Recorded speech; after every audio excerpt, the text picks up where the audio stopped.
Hello everyone and welcome back to some more budget supercars challenges. Today we have a new contender, the Renault Clio V6. This was suggested by Dominic. I'm sorry for butchering your name there, but yes, here we are. This is what we've got today. So what happened last week? Oh yes, last week we had the Honda Odyssey that nearly actually beat the McLaren. So we had a pretty strong contender for the Mummobile last week. This week we've got more of I want to say chavvy kind of car, but you know what? The V6 Clio is actually pretty cool, I think. It's actually got some form of standard compared to the standard Clio. It comes with a reputation of hooning it around an Asda car park at 2 o'clock in the morning, but hey-ho. So let's see how this goes. Now, this is already quite a quick car. I believe it's D-Class, so this is possibly one of the fastest vehicles we've had stock. Now, it cost, I think, 55,000 credits, so in terms of upgrades, money's going to be a bit of a struggle. However, for this, I do believe the engine is probably solid. I don't think we'll need to change that at all. Got a lot of traction, this thing. I don't know if this is front-wheel drive, rear-wheel drive, or four-wheel drive. But in terms of sturdiness, it's definitely got it. Okay, so coming up to the follow-through, let's see how this goes. About 90 miles an hour around there. Very nice. It's quite planted, this thing. Out of all the cars I've driven stock, this definitely feels by far the best. Coming into second last corner. That was nice through there. Coming into Gambon, check into second, turn it in. Take it nice and wide. 1 minute 30, that's not too bad. We've got to shave off effectively 15 to 16 seconds. That's doable, I think.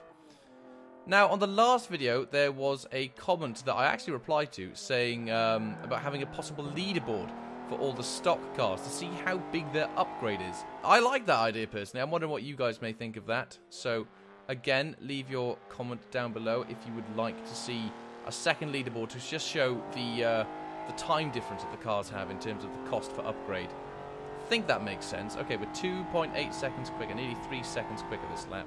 This car feels like it wants to go slightly wider. I want to say it's front-wheel drive, but I don't know.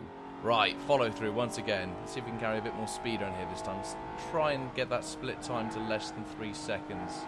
It grips really nicely, this thing. Grips really nice. I'm hoping that can maintain when we upgrade it. Okay, second to last corner. Dab of brakes. Dare I try and get in through 70, 60? We lost a lot of speed there. That was better. Across the line. 126.9. That's not bad. I really like how this thing handles. That's a good sign. To be fair, I never actually did this test with the Evo because I was going to do it as a standalone video, but the feedback was so good I thought I'd continue it as a series, which I think you guys seem to be enjoying. I hope. Maybe. I don't know. That's a very close split time there. Right, hammerhead. That was too much speed. No, it wasn't actually. That was quite good. Hit some cones. Doesn't matter. It's the last lap. On this dreary and dull day at the Top Gear test track. That was good. That felt quick. Always nice to do these first 3 laps in the car to A, get used to how it actually handles beforehand, and B, learn the spots to brake when you get in the upgraded car. I'm sorry for going all robot at the end of that sentence. I was concentrating quite hard. 126.914 is the fastest that Clio can do. Right, so this car cost me 55,000 credits. Now, I found out that it is rear-wheel drive, but it's mid-engine, so I'm kind of happy about that. So there's no need to change the drivetrain. In terms of the engine, I don't know if we're going to even need to do that either. Bearing in mind, we've only got about half the budget left. So an engine change might be a little bit too much in terms of what we can afford. So I'm thinking instead, chuck on some turbos, fiddle about with the engine stock, and play about with some tyres and maybe make it a bit more grippy. Who knows? So I'll report back in a few moments with hopefully a fully upgraded Renault Clio in S-Class. Fingers crossed. So, here we are. This is the finished product, and, well, I'm a bit worried. You see, all the cars I've done so far in this series have all been able to be upgraded to S-Class within the price range. However, this car hasn't. It's just shy of S-Class. It's A-Class 690, The engine is still stock, but has been upgraded to the best that I can. In fact, I believe out of the 100,000 credit budget, we've spent 99,750 credits. So we didn't have much left to play about with.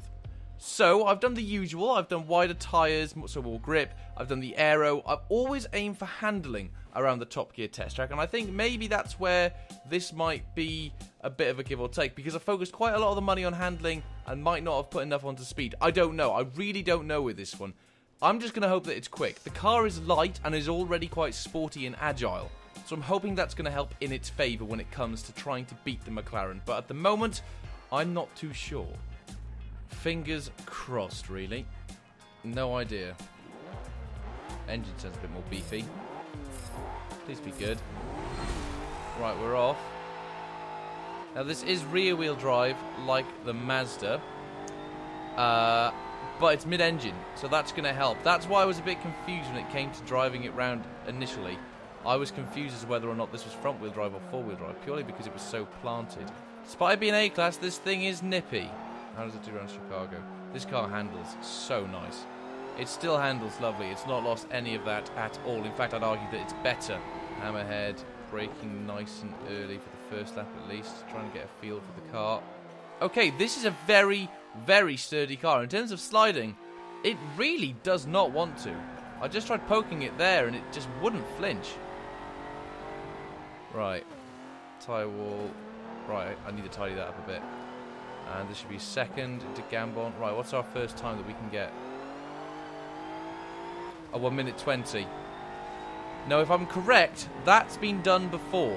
I'm pretty sure one of our cars was a 120 on the first lap, so you never know. If I can get everything right, if I play my cards perfectly, it's doable. Question is, can I? Right, Chicago. Braking down into second for this. Let's try and keep that speed. This is the thing, this car might be an A-Class, but it's light and it's nippy, and that is the favoured car for this track. 2.4 seconds lost. It's going to be a tall order to beat that McLaren in this. 100 miles an hour as we come down to the follow-through dab of brakes. Going to turn in very early there, Mike. That was awful. Right, second to last corner. Got to get this line just right. You've got to get your angle bang on and stick with it. Right, second gear, Gambon, power. Right, we're quicker. 116. This is going to be close. If I can better myself, this could be doable. I've got to shave off 2 seconds effectively. Got to get this corner dead right. I'm butchering that time. I'm butchering that first corner and losing a lot of time around it. I felt slower. It isn't though. Oh my god, where am I going? I wasn't looking where I was going. Oh, good god. Okay, so this lap time's out of contention. Oh god, yeah, this lap time's definitely out of contention. Sliding about in a Clio.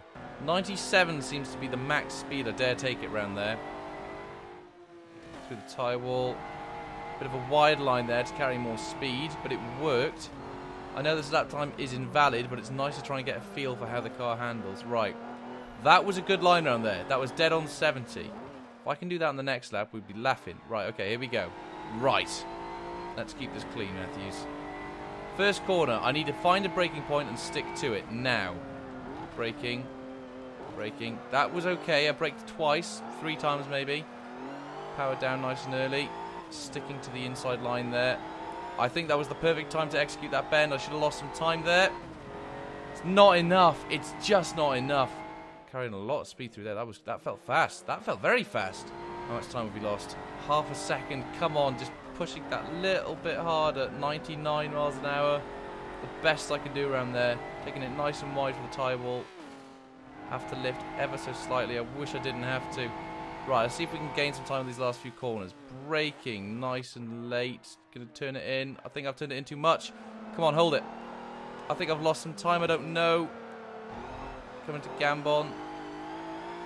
What was that? A 116. Damn it! If I can break the 116 barrier, I'll be happy. Oh, that felt like a good first corner. That felt very good. Got a bit wide on the exit, but that's okay. Again, this thing handles like a dart. It's so electrically quick around these bends. And, like, on the exit, you put your foot down, you're gone. If this car had been a little bit cheaper, this could have done it, I reckon. The fact that it costs 55,000 credits to start with. 10,000, maybe 20,000 credits less, this thing, I reckon, would be a supercar killer. But unfortunately, due to the price issues, I don't think we're going to be able to beat it. But we've got one last lap, so I'm going to give it my all. Okay, Gambon, let's try and get as much speed as possible. Not like that, but hey-ho. Here we go. Come on.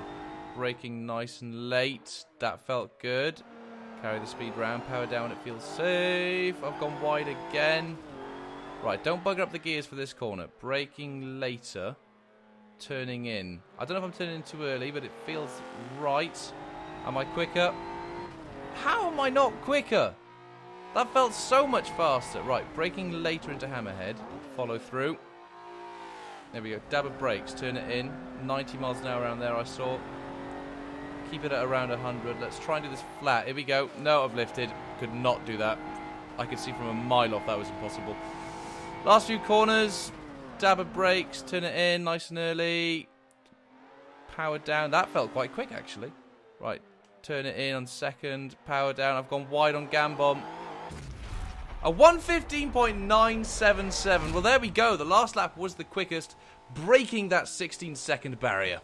Well, there we go. As it turns out, despite being an A-class, it's not the slowest car on the board. In fact, the Peugeot is slower than the Clio V6. The Clio comes second to bottom with a 1 minute 16 dead. Yeah, that's not too bad, I guess, considering the Peugeot was an S-class, the Clio wasn't A.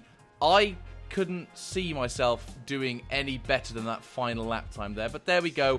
I gave it my all, and that's literally the best I could do. I was going to do the Ford Transit this week. Unfortunately, that would have been abysmal. I think the max I got it to was C-Class, and I had to scrap the entire episode, so sorry if this episode's a little bit more rough than usual, but it was a bit last minute to try and get it out on time. Plus, I got deadlines for university. We've got this ridiculous blog that's due in today, but hey-ho. I hope you guys have enjoyed the video. Please be sure to leave a comment down below on what vehicle you would like to see me use on this challenge. Now remember, it's got to be less than 100,000 credits, and bearing in mind I've got to do upgrades and stuff, so 50,000 credits cars are pretty much the standard vehicle that we use for this series. But anyway, I'm waffling on now. I'll see you guys next week for the next installment of Budget Supercar Challenge, but until then, adios.